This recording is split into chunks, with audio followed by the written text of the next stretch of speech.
नमस्कार मित्रों, ध्यान की इस कड़ी में बड़ा आनंद हो रहा है। निरंतर हम ध्यान में बढ़ते जा रहे हैं। हमारे पास संदेश भी आ रहे हैं और मन उन संदेशों को सुन सुन के आनंदित हो रहा है। मित्रों, ये आनंद का ही विषय है जिसको अभी तक हमने छोड़ा हुआ था। ये आनंद दिन दिन यूं ही बढ़ता रहेगा और दिन दिन यूं ही बढ़े, इसी के लिए हम ईश्वर से प्रार्थना करते हैं। मित्रों, ब्रह्म ज्ञान वह विज्ञान है जिसमें जन्म और मृत्यु का जो भय है वह समाप्त हो जाता है और ये जीवन जो हमको परमपिता ने दिया है उसे जानकर एक सही दिशा में लगाकर अपने परम लक्ष्य को हम प्राप्त कर लेते हैं। हमारा जीवन सार्थक हो जाता है। मित्रों, ध्यान में हम 2 गियर की गाड़ी में बैठते हैं। ध्यान में बैठते समय आप मान लीजिए कि आपके पास एक ऐसी कार है जिसमें 2 गियर हैं। बैठते ही पहला गियर हम उसमें डालते हैं और वो गियर होता है हम ब्रह्म को जानने को बैठे हैं और हमको ब्रह्म, परमात्म तत्व, आत्म तत्व जो हमारे भीतर जो चेतना है हम उसको जान रहे हैं, उसका प्रयास कर रहे हैं, उसके लिए बैठे हैं। ये है उसका पहला गियर। और जब गाड़ी कुछ देर इस गियर में चलती रहती है, जब हम इसका आनंद लेते हैं तो थोड़ी देर बाद हम दूसरा गियर डालते हैं और वह गियर है हम जिस ब्रह्म तत्व को, जिस चेतना को, जिस आत्मा को ध्यान में जानने का प्रयास कर रहे हैं, वो जानने वाली जिस शक्ति से हम उसको जान रहे हैं वो शक्ति कौन है, किसके कारण से जान रहे हैं, वो कौन सत्ता है जो हमको उस परम तत्व को जानने के लिए एक ज्ञान दे रही है, एक शक्ति दे रही है।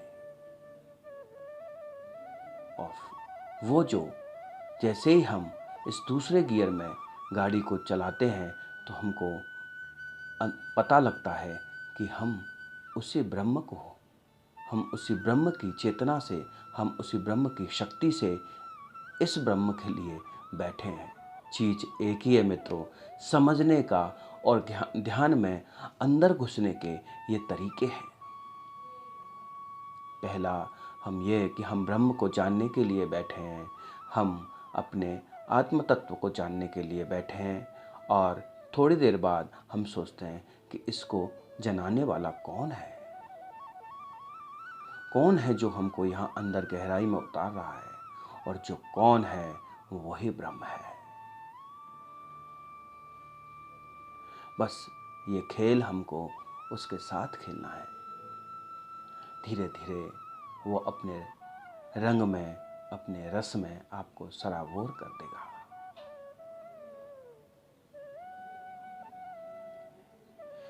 मित्रों, संसार की चीज़ों को कितना भी इकट्ठा कर लो, अंत में वो साथ नहीं रहेगी।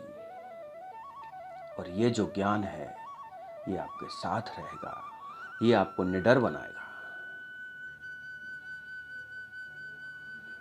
मित्रों, धन, संपदा, दौलत, पत्नी, पुत्र, तमाम चीज़ें हर आदमी, इंसान के पास है। जो इस जगत में आया है वो इन्हीं सब चीज़ों को इकट्ठा करने में लगा हुआ है।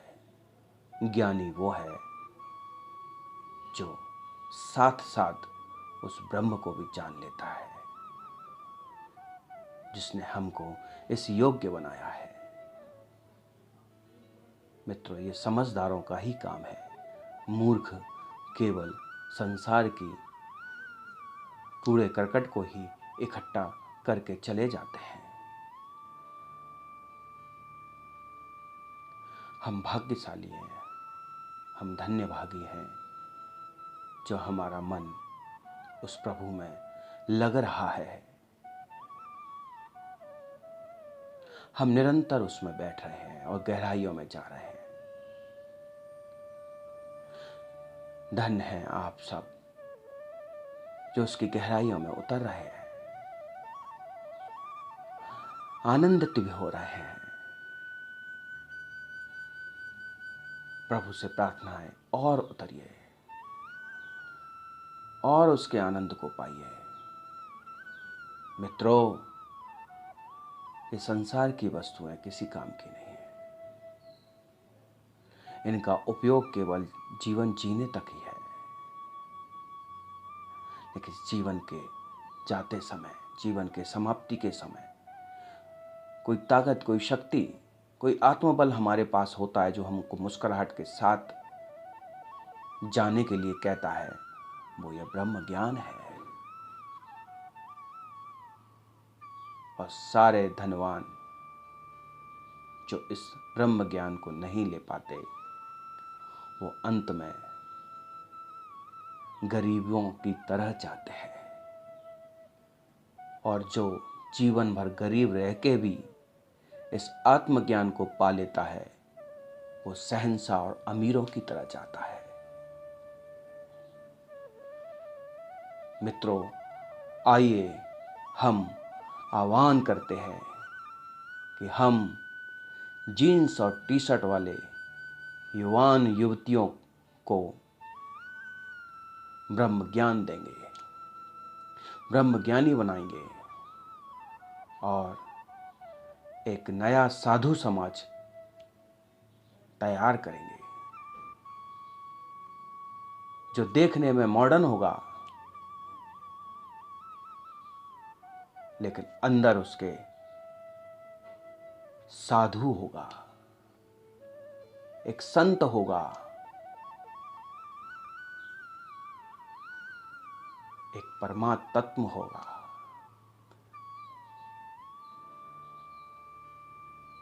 वो इस समाज में जब निकलेंगे तो समाज सात्विक भाव से भर जाएगा। मित्रों, कल्पना कीजिए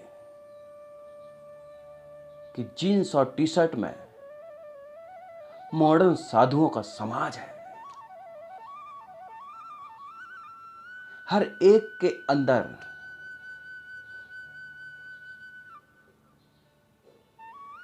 ब्रह्म जाग गया है।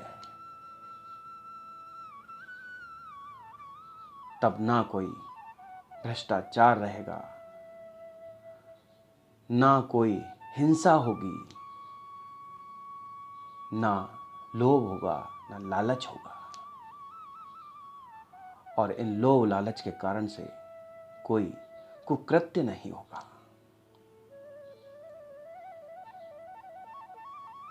एक अच्छा समाज निर्मित होगा। मित्रों, यह कोई बड़ी बात भी नहीं है और यह कोई केवल स्वप्न भी नहीं है। आज यदि हम 4 लोग ध्यान में डूब के ब्रह्म को जानने की इच्छा रख सकते हैं, तो 4 करोड़ और लोग भी इसको पीछे लग सकते हैं। बस आवश्यकता है तो उस मन की है जो प्रभु की ओर 2 क्षण बैठने को तैयार हो। मित्रों, ये इस समाज के फायदे तो मैं आपको अनेकों बार बता सकता हूं, इतने बता सकता हूं कि हम दिन और रात बैठ के चर्चा करते रहें तब भी उसके फायदे की बात पूरी नहीं हो पाएगी। अभी तो आप बस इतना समझिए कि ऐसा समाज निर्मित हो। कैसे होगा, मैंने उसका आपको रास्ता बता दिया है। केवल 2 क्षण आपको उस प्रभु के सम्मुख बैठना है।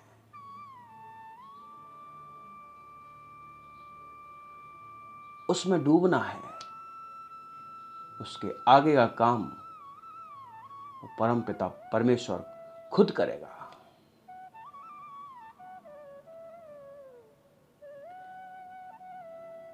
हम बदल जाएंगे, हमारे भाव बदल जाएंगे, हमारी सोच बदल जाएगी, हमारे काम करने के तरीके बदल जाएंगे।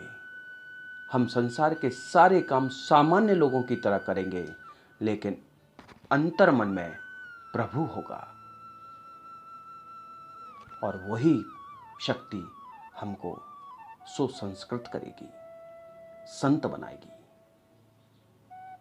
मित्रों, आपसे यही प्रार्थना है कि आप 2 क्षण प्रभु के साथ बैठिए और संसार के सारे प्रपंचों को करते हुए उसको सदैव अपने भीतर जागृत रखिए। अच्छे संतों को सुनिए, अच्छी पुस्तकों को पढ़िए, योगाचार्यों के साथ योग करिए। आप देखेंगे आपके ही साथ के हम उम्र, चाहे वो युवा हो, चाहे वो कोई खिलाड़ी हो, चाहे कोई सिंगर हो, आप जो सफल हैं आज वो भी कहीं ना कहीं संतों के साथ हैं और अपने अंदर उस संतत्व को पैदा कर रहे हैं। हम उन सफल व्यक्तियों को देखेंगे और उनका अनुकरण करेंगे। जो मॉडर्न है, जो स्टेजों पे गाते हैं, हजारों लाखों लोगों को झुमा देते हैं और जब एकांत में बैठते हैं तो प्रभु के साथ एकाकार हो जाते हैं। ऐसे लोग हैं, ऐसे कवि भी हैं, ऐसे प्लेयर हैं, ऐसे सिंगर हैं, हमारे आसपास ही हैं। आप जैसी हैं, आप जैसे ही इन सब चीज़ों को करेंगे, जैसे ही आप ईश्वर की तरफ बढ़ेंगे, इन सारे अच्छे लोगों की तरफ आपका ध्यान आकर्षित होगा और आप उनके साथ बैठेंगे, क्योंकि संगत भी और सत्संगत से भी मन सुदृढ़ होता है। मित्रों, पुस्तकों का भी मैं पिछली बार भी कई बार आपको बता चुका हूं, अच्छी पुस्तकों का अध्ययन करिए, संतों के साथ बैठिए,